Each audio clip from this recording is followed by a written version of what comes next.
Welcome back. Welcome to session 3. Welcome back. Is this 3 or 4? It's hot in Bali. Welcome to session 3, where we're covering our 10 foundational principles of unschooling. And this will help give you a snapshot of what our daily life looks like, what we're doing and pursuing with our kids. And these 10 principles guide and direct all that we do as an unschooling family. Yeah, anytime that we get a little wayward or lost, we always go back to these 10 principles and they help keep us on track. Yeah, I will say this, that as a type A dad, oftentimes I can forget the most basic principles of unschooling. I can find myself getting frustrated at the time my son spends on electronics, or I can, suddenly doubt, the fact that, some of our kids aren't reading yet, and I can doubt what we're doing. And when those thoughts of doubt come, she often will have to remind me, but we remind ourselves just to slow down and go back to those principles and remember why it is we're doing what we're doing. Because really, we're not looking for instant results. Yeah. We're looking for that lifelong learning and that passion to learn. And so when you base it on foundational principles, you can always come back to them. And it's just that strong foundation throughout life rather than an instant result process. And so we're looking for the long term, not the short term here and now results. That was good. Well done. You're amazing. All right.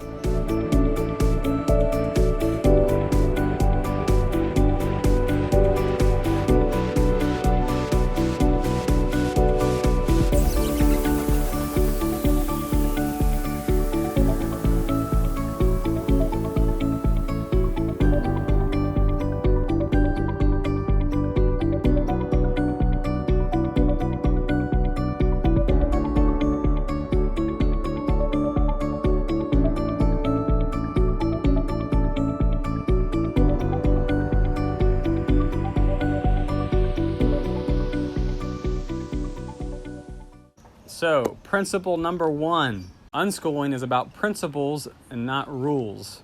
We realize that's funny, that's a principle about principles, but these foundational principles allow us to even the playing field with our kids, raising them to eye level for mutual love and respect through those frequent family meetings that we have during the week, and going back to our principles to frame and guide what we do. And so, goals are good, but goals are always changing. Yeah.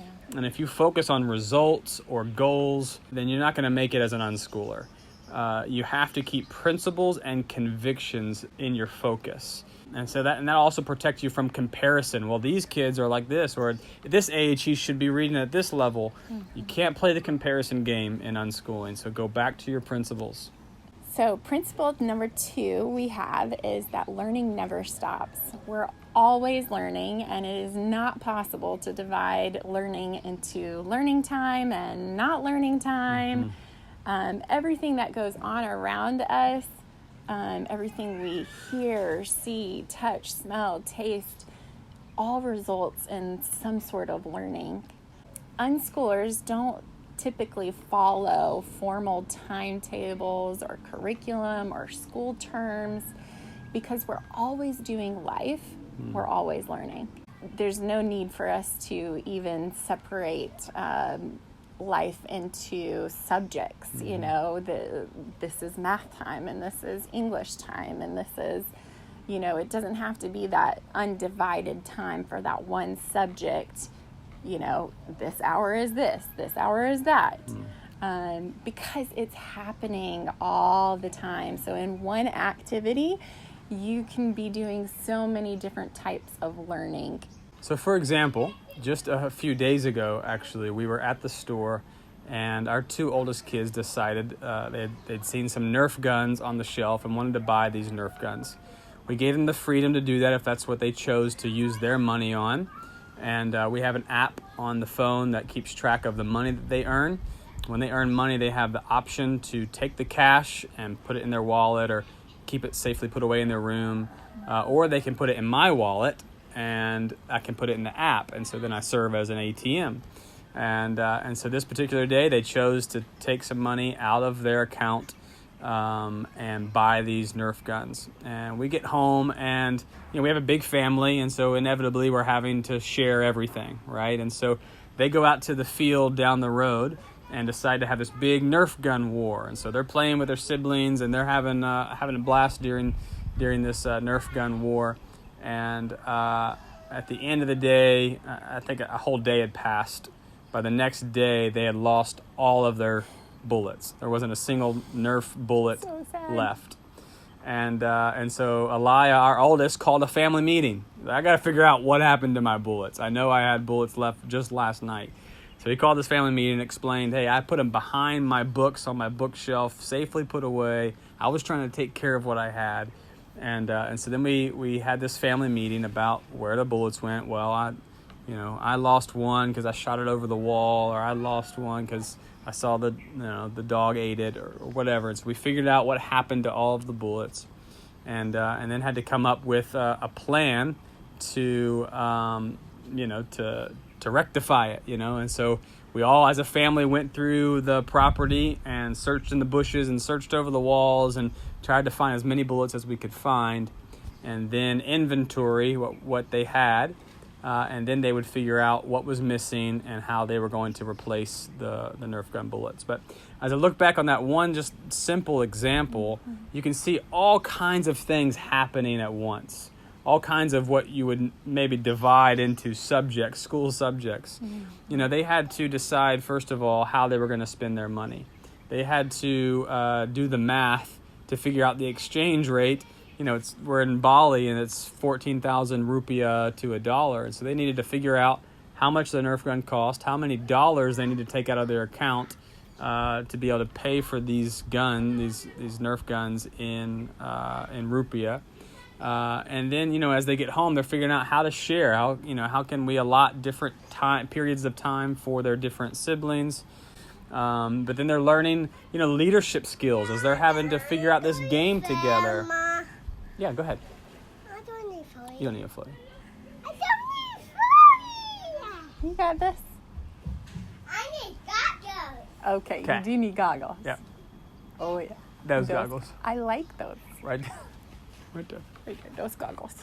And so they're figuring out all kinds of leadership skills, having to deal with conflict, and risk versus reward, and they ended up losing all their bullets. They needed to decide, beforehand, is it worth the money put in if I'm only going to lose these things or it's going to break, or, so they're learning risk versus reward. They're learning geometry as they're figuring out how to get their bullet to their target, across the field. And so, between, math and, having to inventory their bullets and again, deal with the conflict and call the family meeting and so many things happening all at the same time just by allowing kids just to play like they would normally just play, And so those things are happening in all of our children all the time, only we don't recognize it as learning. And so it's just a great example of how learning never stops. It's just always happening. Number 3, learning should be self-directed.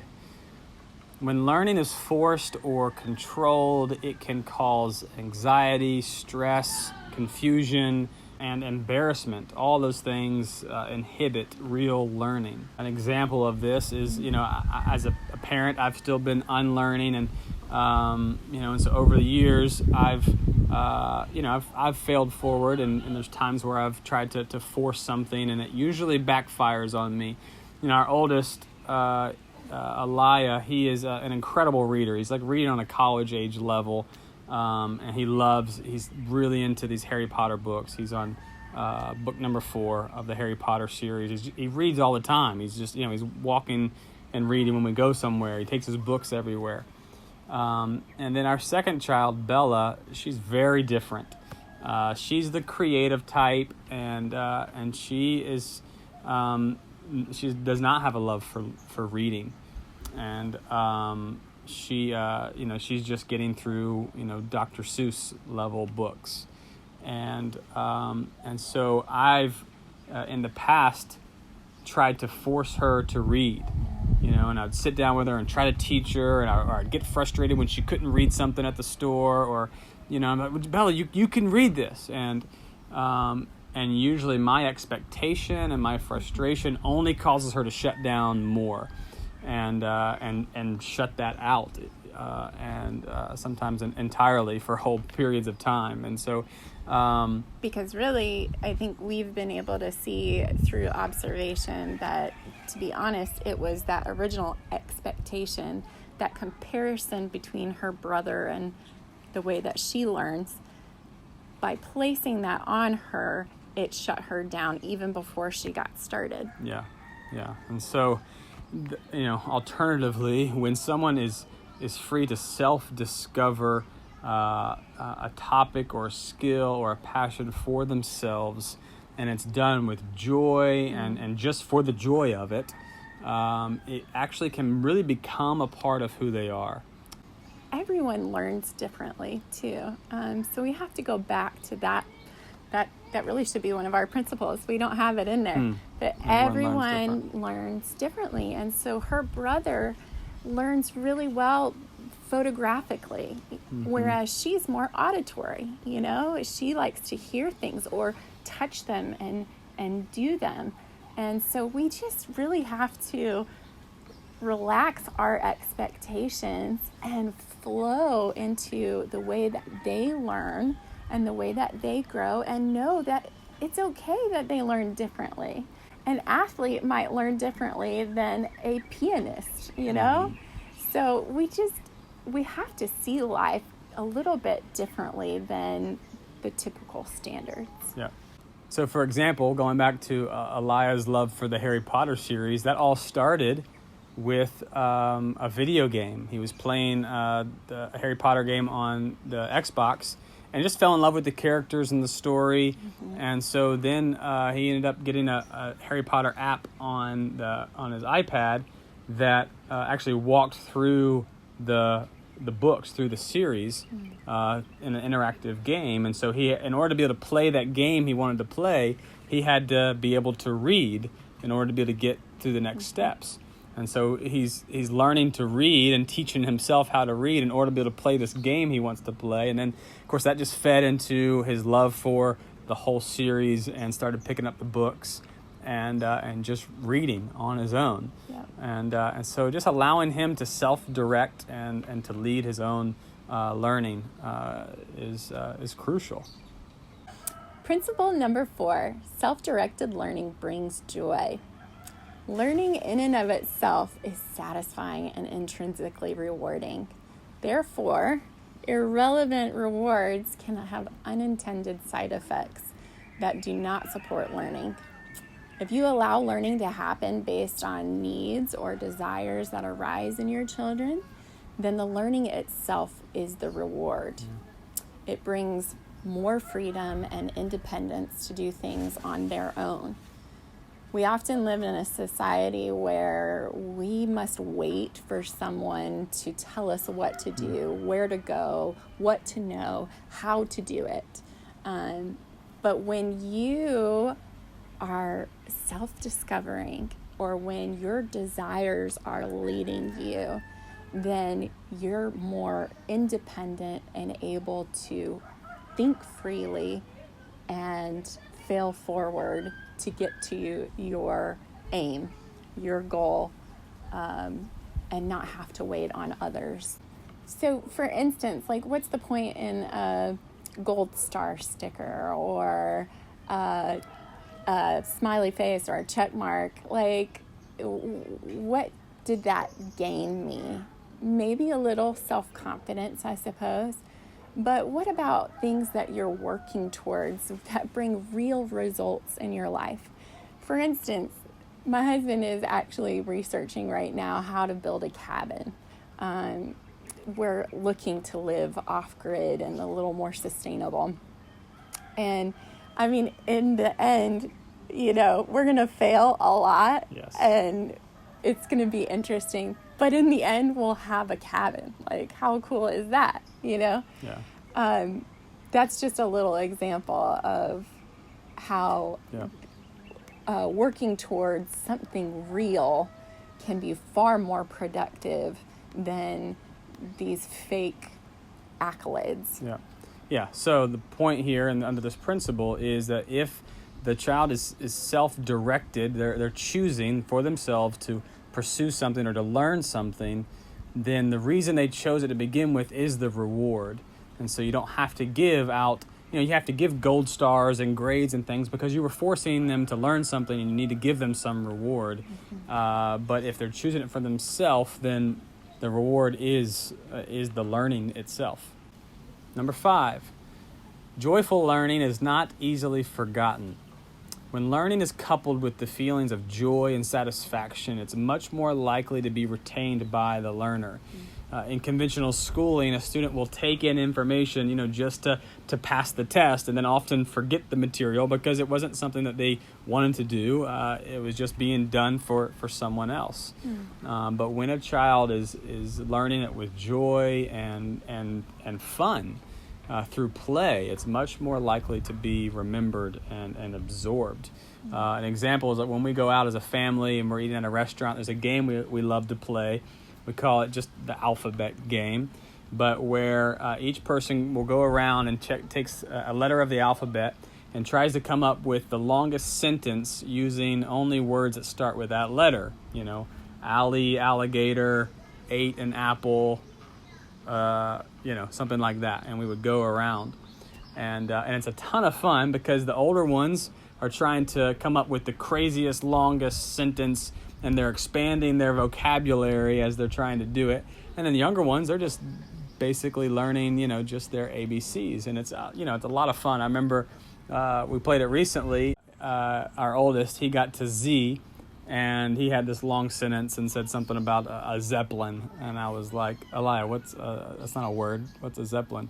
He's like, yeah, it is, Dad, a Zeppelin. It's a airship, like a blimp that was, designed in Germany. And I'm just like, how did you know that? I didn't even know that. But, it was just a fun scenario where the kids are learning things, and just a realization for me that when they're learning through play and through, just their own self-directed learning, it's much more likely to be absorbed and remembered and meaningful, to them. And you remembered that too. And now I know what a Zeppelin is. Yeah. All right, principle number 6, questions fuel learning. Questions rise either out of curiosity or need, and in both cases, the learner will be motivated to explore and discover answers to the questions they have, not the questions they're told to have. And furthermore, the parent... Yeah, maybe one more time, because the furthermore thing kind of threw me off. I don't know why I typed furthermore. Who uses that? I probably do. Probably. You probably do. Maybe I typed it. Maybe you do.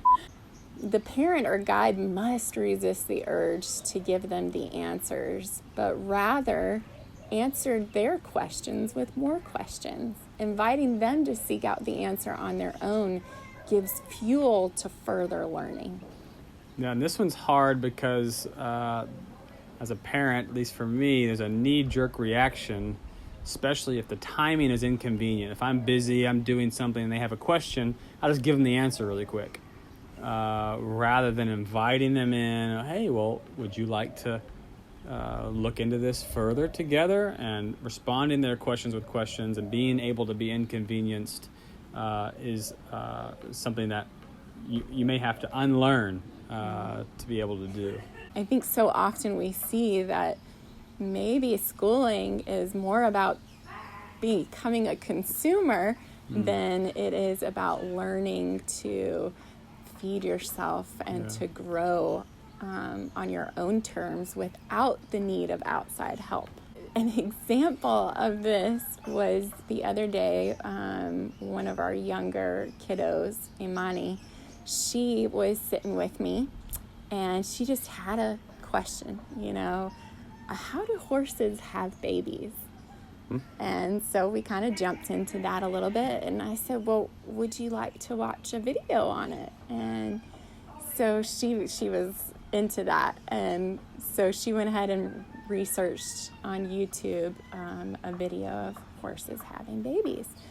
Well, we watched a natural birth with a horse. And then in that same segment, they also had a C-section with horses. Well, then that led into, Mom, do humans have C-sections, or how do humans give birth? And so then I said, well, there's many different ways that you can give birth. Would you like to look into that? And so it led into more research, and that led from one question to the next, and it was just a cool way to just watch that flow of learning take place and just being available to them, and realizing just how rich that moment can be with your child, and who knows what's going to come out of that conversation. So following their line of thinking with them, it gives them value and makes them feel important, and then builds that foundation of free thinking. Number 7, unschooling requires intentionality. You can't force them to participate. That would work against the freedom and self-control that are central features of learning through life. But as parents, we can provide high-quality learning environments and ensuring uninterrupted periods of time for our kids to play and develop. Learning will happen organically just as we're doing life, but you can also be intentional, and so you might ditch the curriculum and utilize the resources around you, things that we've mentioned like the libraries and museums and nature parks, and things like that. For example, if you go to the museum but you don't make them take the tour, or you take them to the library but you don't tell them what books to read. And so you're being intentional, providing those resources for them, while at the same time giving them complete freedom to direct their learning. A part of being intentional is, being available, observing what they're doing. That's why we mentioned like journaling, being, proximity matters, right? Mm-hmm. Being close to them, observing what they're doing without controlling or micromanaging, but still being intentional and available.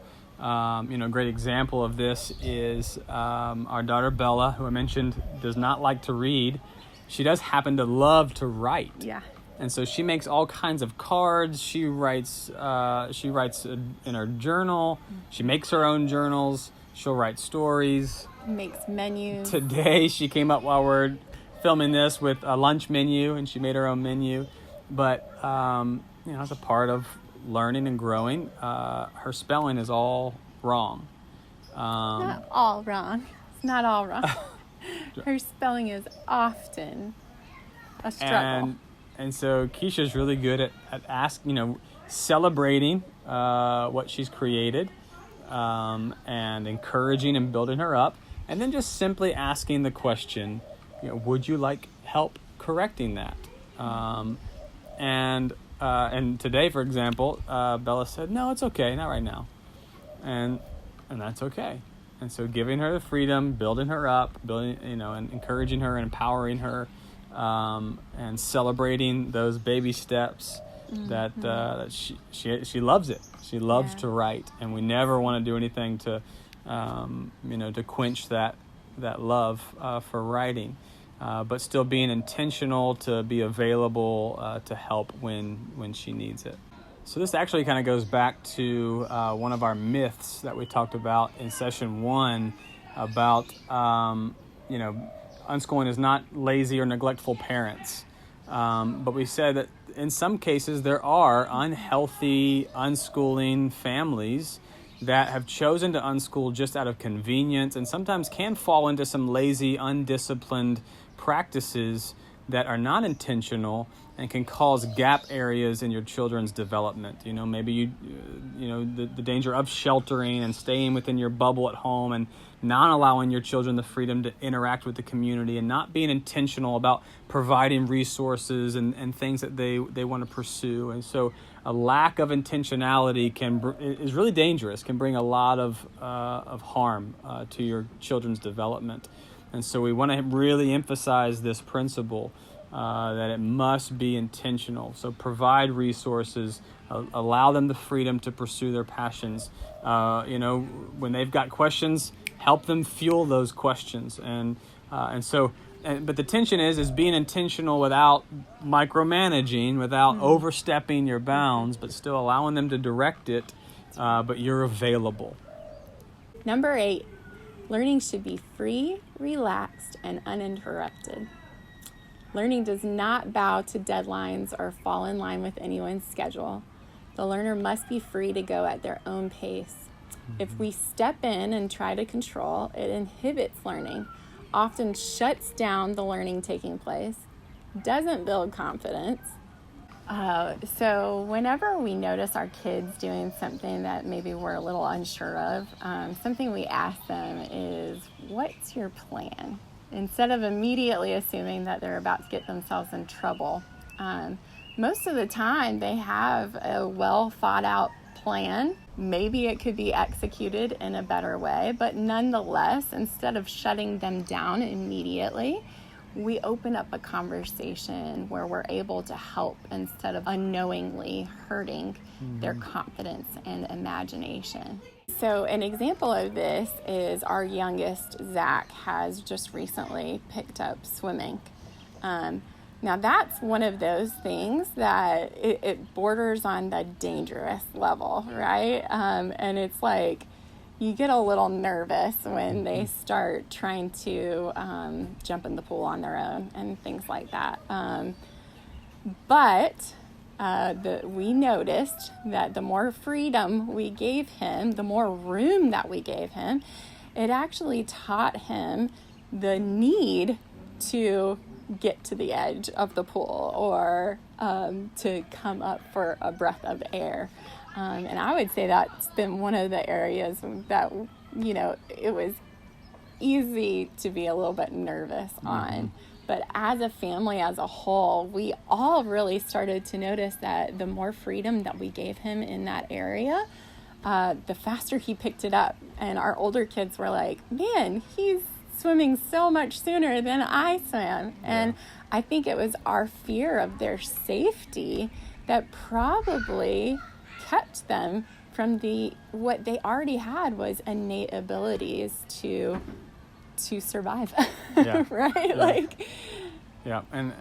Zach's a great example of we're getting more and more seasoned at this the longer we've been parents, and so our younger ones are really, really thriving, and we'll talk about that in a minute when we talk about the age integrated principle. But the fact that the younger ones are learning from the other ones, but Zach specifically he's really just thriving and flourishing, and we've never taught him anything, and he knows his ABCs, and I love it when he sings his ABC song because he ends with, "Now I like my ABCs." Yeah, that was not something that we didn't even teach him the ABC song, first of all. It's just something that he's picked up in life.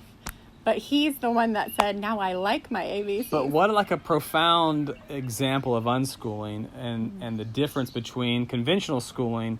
The song goes, "And now I know my ABCs." But unschooling is not about just knowledge and just knowing for knowledge's sake, but it's about lifelong learning to love learning. And so now he's saying, "Now I like my ABCs." It's just a cool example of just the beauty of unschooling.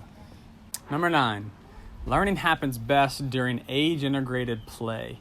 Learning is often a social activity, not something that's typically done in isolation from others, because it's just life-on-life learning. It's learning as you do life. And so, we learn from other people, and typically other people who have the skills or the knowledge and something that we're interested in, and and so then maybe they'll invite us in and let us learn alongside them, like a mentor, a parent. We mentioned, long before school was ever invented, learning happened just in the village, right? As just the children shadowed the adults. And so through free, undirected play, children develop effective communication skills, social skills. They build cognitive and critical thinking.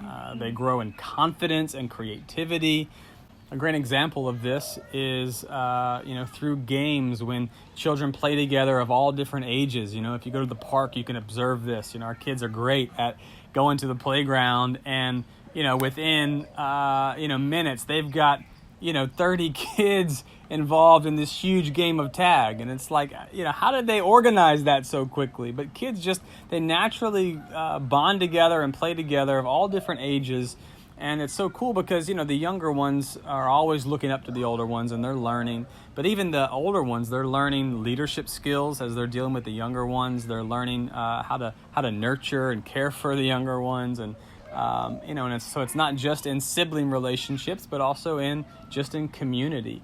And so it's an important aspect of learning that you include all different kinds of ages, not just children, but mixing children and adults as well. So as they're creating these games, it's really amazing to watch how they adjust the rules to the games or how the game is played based on the needs of each child at whatever level they're at, because they don't want to lose players. They want everybody to be involved, and they want the game to keep going, right? They don't want to stop this. So in order to keep things going, they've got to figure out what level to work at or how to adjust things. So the older ones might lose an arm in the game just to make it easier for the little ones, whatever.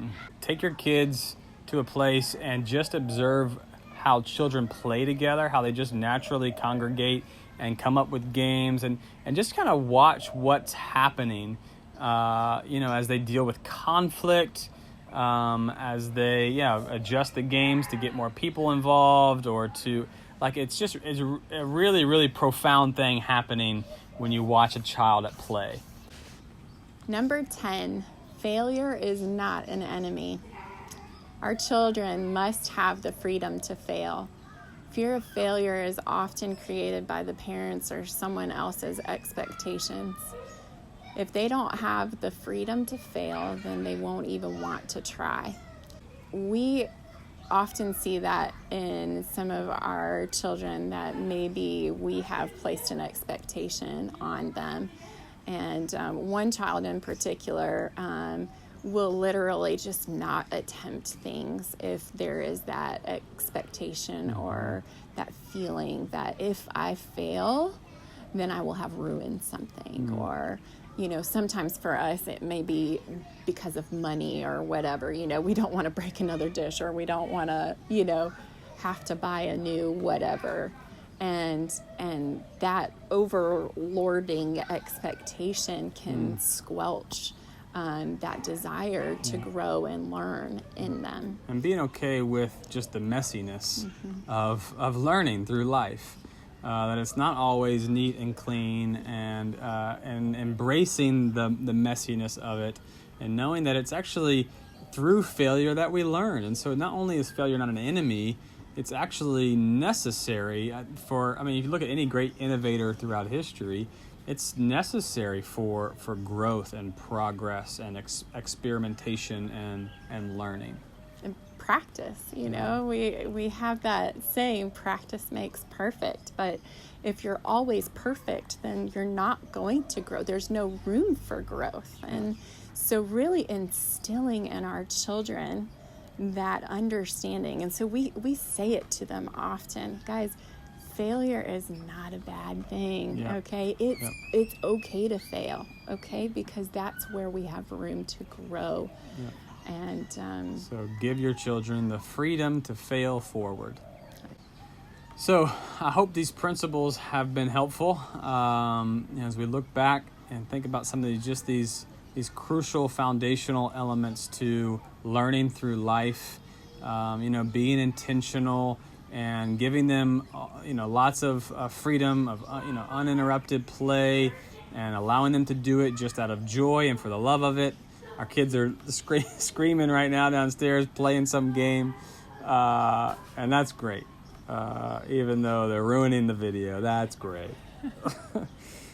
Right now, Daddy has an expectation that when he asks for something, it's going to happen. Yeah, gotta deal with my own expectations. It's messy. Yeah. So we want you to take these principles, maybe add your own, tweak them as you study and research, and try this out with your own family, and and come up with your foundational principles for your family's unschooling journey, and refer back to them often, because they are what will guide everything that you do.